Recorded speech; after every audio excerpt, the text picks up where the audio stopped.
Eu, certamente, num posicionamento particular, sou bem contra, sou totalmente contra. Mas eu não posso dizer que é pecado. Eu não posso simplesmente subir no púlpito da igreja, ou vir aqui e falar para vocês, não bebam porque beber é pecado. Até porque a Bíblia não condena a bebida, a Bíblia condena a embriaguez.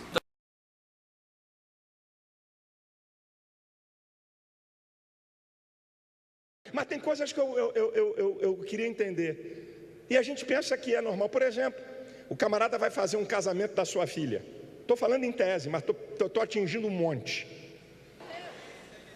Eu queria entender como é que um crente faz uma festa e tem que contratar bebida para os convidados não evangélicos.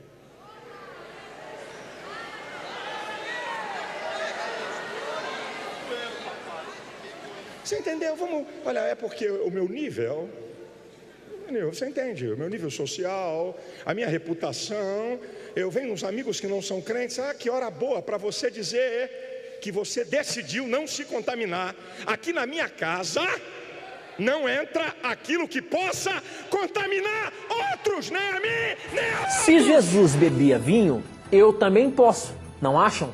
Olha aí a pergunta do Juninho, professor. Como é que fica isso então? Como que a gente vai explicar isso pro Juninho? Nós temos que entender, Juninho, que tipo de vinho Jesus bebia. A palavra vinho na Bíblia, ela se refere tanto ao vinho alcoólico quanto ao puro suco da uva. Como nós podemos saber que o vinho que Jesus bebeu não era o alcoólico? Nós podemos utilizar dois textos que não deixam dúvida alguma. Primeiro, eu vou ler para você esse texto que menciona que Cristo bebeu vinho, porque ele estava na festa de casamento na cidade de Caná, lá em João capítulo 2. Tá? É esse o relato que Juninho deve ter lido.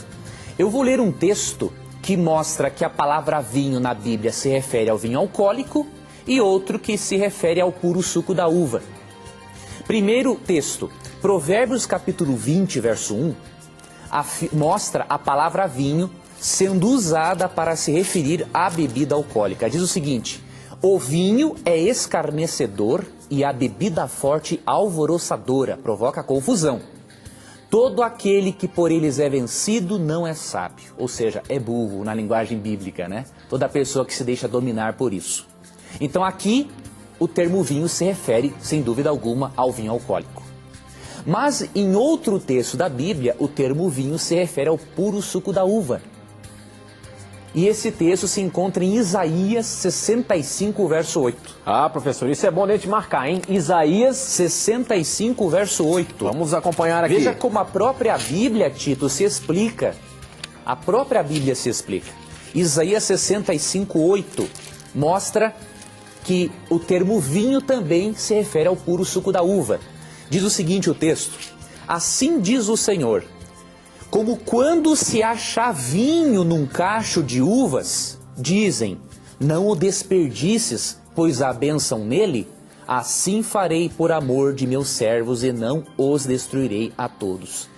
Professor, pois não? Olha, eu queria até ler aqui na linguagem de hoje, o senhor permite? Leia, por favor. favor. Olha aqui, ó, diz o seguinte, o Senhor diz, quando alguém encontra alguma uva cheia de suco numa parreira, diz, não vamos destruí-la, pois o vinho que fizemos com ela será uma bênção para nós.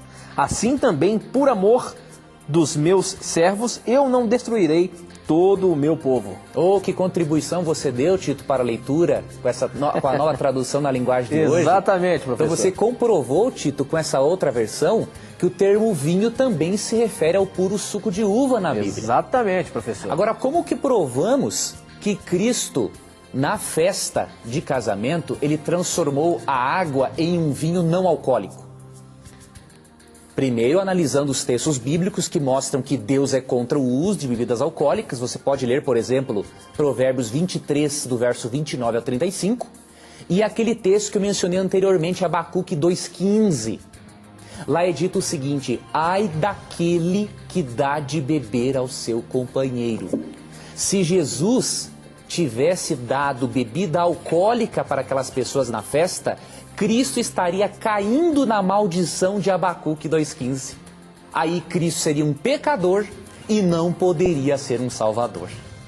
Então não resta dúvida alguma, querido telespectador e amigo ouvinte, que o vinho utilizado por Jesus era o puro suco da uva. De acordo com Isaías 65:8, era o suco da uva existente na uva e não na garrafa. Gálatas 5:19-21, porque as obras da carne são manifestas, as quais são adultério, prostituição, impureza, lascívia, idolatria, feitiçaria, inimizades, porfias, emulações, iras, pelejas, dissensões, heresias, invejas, homicídios, bebedices, glutonarias e coisas semelhantes a estas, acerca das quais vos declaro, como já antes vos disse, que os que cometem tais coisas não herdarão o reino de Deus.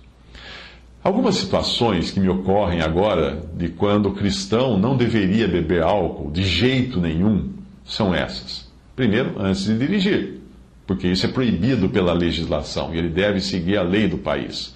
E também é perigoso, porque diminui os seus reflexos. Ele está mais propenso a causar um acidente.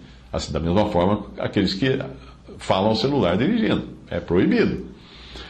Outra situação em que o cristão nunca deve comer, não deve beber bebida alcoólica, quando ele está na presença de outros irmãos que têm restrições à bebida ou que já tiveram problemas com o alcoolismo. Porque isso vai servir de escândalo para aqueles que não acham que não devem beber, e de tropeço para aqueles que tiveram problema com bebida. Ele não pode nem ver alguém beber na frente deles, que eles podem ficar com vontade. Outra situação em que o cristão não deve beber é na frente de crianças e jovens, se ele perceber que isto poderá levá-los a uma prática para a qual eles ainda não têm o devido controle, o discernimento de excessos, né, de se exceder naquilo. Outra situação que ele não deve beber de jeito nenhum, entre incrédulos que se reúnem para beber. Eu não estou me referindo a um jantar, a uma celebração, como um casamento, mas a reuniões em bares. Um cristão não tem nada que ir a um bar beber com os amigos. Porque ele não. O que ele encontra nos amigos? Ele vai encontrar o quê? Que as coisas andam, épocas em que o porte andando fazendo xixi no cachorro. Daqui um dia, certamente, nós vamos chegar na igreja e vamos ver dois irmãos aproximarem-se da cantina e dizer: irmã, 2 cervejinhas e uma porção de torresmo, porque